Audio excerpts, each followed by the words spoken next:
Baik, terima kasih atas kesempatan yang telah diberikan kepada saya Aris Syawati selaku pembicara pertama dari tim oposisi.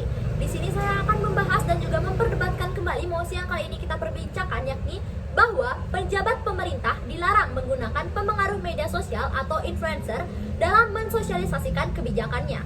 Sebelumnya, izinkan saya untuk menyanggah beberapa pernyataan-pernyataan argumen yang telah disampaikan dari tim pemerintah.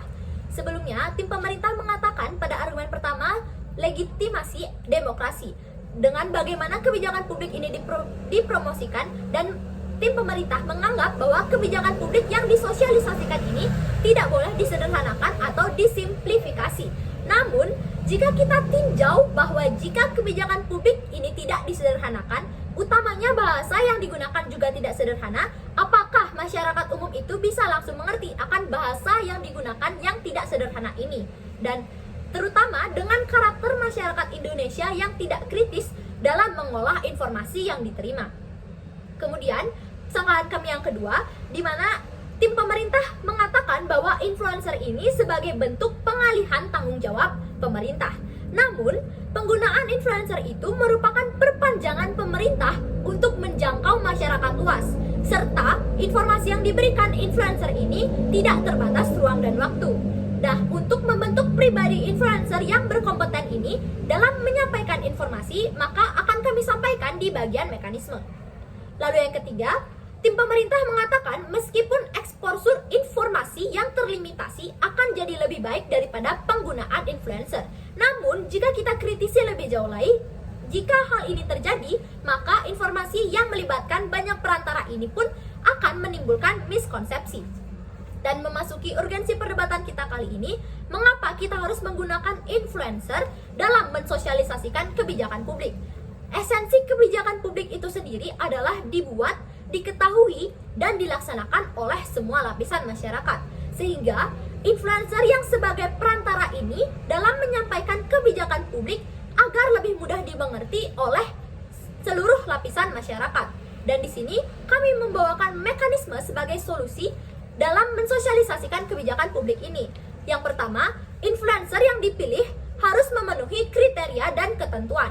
Di mana kriteria dan ketentuan ini, yang pertama, memiliki latar belakang pendidikan yang sesuai dengan konteks kebijakan publik yang disampaikan.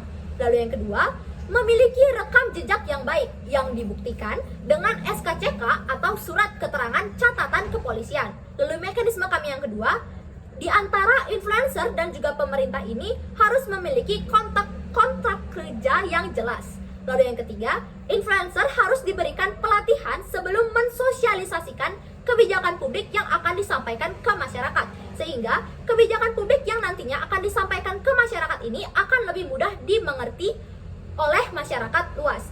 Lalu yang keempat, simplifikasi informasi kebijakan publik ini harus didiskusikan terlebih dahulu kepada para ahli yang kompeten. Sehingga nantinya informasi atas kebijakan publik ini tidak disalahartikan dari si influencer ini. Lalu yang kelima, adanya MONEF atau monitoring dan evaluasi dari pemerintah atas kinerja influencer tersebut. Dan jika ada kesalahan, maka influencer ini harus melakukan permintaan maaf dan juga klarifikasi kepada masyarakat atas informasi yang disampaikan. Dan di sini saya membawakan dua argumen yang memperkuat posisi saya selaku tim oposisi dari perdebatan kita kali ini. Di mana argumen saya yang pertama berjudul influencer sebagai solusi cerdas penyampaian kebijakan publik.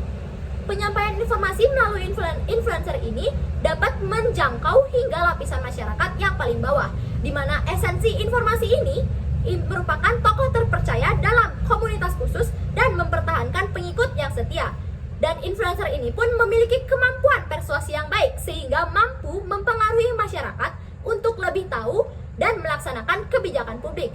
Dan melalui influencer ini justru nantinya lebih efektif dan juga lebih menarik dikarenakan menyesuaikan dengan selera masyarakat serta akan lebih mudah dimengerti dalam penyampaian informasi kebijakan publik ini kepada masyarakat, di mana nantinya esensi kebijakan publik ini nantinya dapat tercapai dan lebih mudah diaplikasikan kepada masyarakat.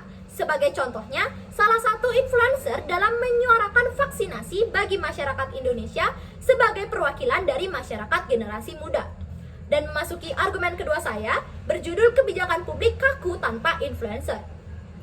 Apabila kita lihat saat ini, status quo Indonesia di mana media sosial yang sudah digunakan banyak orang sudah seharusnya dimanfaatkan oleh pemerintah secara efektif sebagai solusi cerdas dalam penyampaian kebijakan publik. Saat ini pula, permasalahan utama ketika menggunakan para ahli dalam penyampaian kebijakan publik adalah sebagai berikut. Yang pertama, terbatas ruang waktu dan bahasa yang digunakan pun sulit untuk dimengerti, sehingga masyarakat kesulitan dalam pemahaman informasi kebijakan publik ini dan nantinya menimbulkan miskonsepsi yang lebih riskan. Jika disampaikan oleh para ahli kepada lapisan masyarakat yang terbatas saja, maka masyarakat yang tidak menerima informasi ini secara langsung, otomatis hal tersebut akan memunculkan informasi yang tidak seharusnya. Mengapa informasi yang tidak seharusnya? Dikarenakan membagi informasi kebijakan publik dari mulut ke mulut yang belum tentu sama akan pemahaman masyarakat ini. Seperti contohnya, apabila saya menyampaikan suatu informasi kepada Dewan Juri dan Dewan Juri menyampaikan informasi itu ke orang lain, dan informasi yang saya sampaikan ke Dewan Juri dan Dewan Juri menyampaikan informasi ke orang lain ini pun belum tentu sama. Dan di sini, apabila kita komparasikan dengan menggunakan influencer dan tanpa menggunakan influencer, apabila dengan menggunakan influencer, diantaranya dapat menjangkau lapisan masyarakat lebih luas lagi. Kemudian, dengan influencer ini, simplifikasi yang terlisensi akan menjamin penyampaian yang efektif.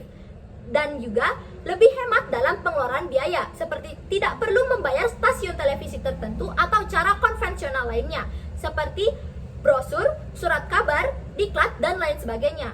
Dan tanpa menggunakan influencer, nantinya jangkauan menjadi terbatas, kurang efektif dikarenakan bahasa yang digunakan sangat kaku dan sulit untuk dipahami masyarakat, dan juga mengeluarkan biaya yang lebih banyak lagi. Dan di sini saya selaku tim oposisi sangat tidak menyetujui mosi perdebatan kita kali ini bahwa pejabat pemerintah dilarang menggunakan pemengaruh media sosial atau influencer dalam mensosialisasikan kebijakannya. Sekian, terima kasih.